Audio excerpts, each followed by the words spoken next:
بارك الله فيك.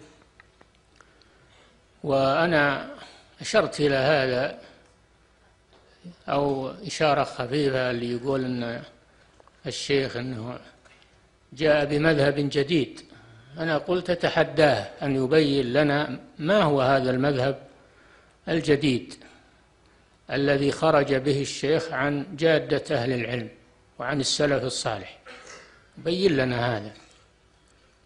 أما أن الشيخ يقال فيه ما يقال فليس هذا بغريب، قيل في الأنبياء عليهم الصلاة والسلام، وصف الأنبياء بالجنون، وصفوا بالسحر، وصفوا بالكذب، وصفوا بأوصاف كثيرة، وصف الأئمة بشيء من ذلك، ومنهم الشيخ محمد بن عبد الوهاب.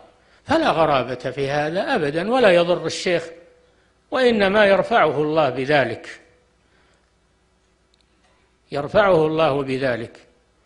وهذا الذي يقول إنه يكفر المسلمين إنه نقول هذه كتب الشيخ موجودة، كتبه موجودة ولله الحمد. هات لنا نص من كتبه أنه يكفر المسلمين، إنما يكفر من كفره الله ورسوله وأجمع المسلمون على تكفيره. أما أنه يستقل بمسألة ويكفر فيها دون أن يكون مسبوقا بذلك من أهل العلم ومن غير دليل من كتاب الله وسنة رسوله، فهذا اتهام باطل لا يلتفت إليه ولا يحسب له حساب. هات لنا من كلام الشيخ ما يثبت ما تقول، هذه كتبه موجودة الآن. ولا أنت لا تسمع الكلام الذي يقال في فلان من العلماء دون أن ترجع إلى كلامه هو وإلى مؤلفاته هو. أيضا انظر إلى آثار دعوة الشيخ، انظر إلى آثارها. الحمد لله دعوة الشيخ الآن ظللت على هذه البلاد مدة طويلة، وهي تعيش في ظلها الوارف، وامتدت إلى الأمصار وإلى الأقطار ولله الحمد.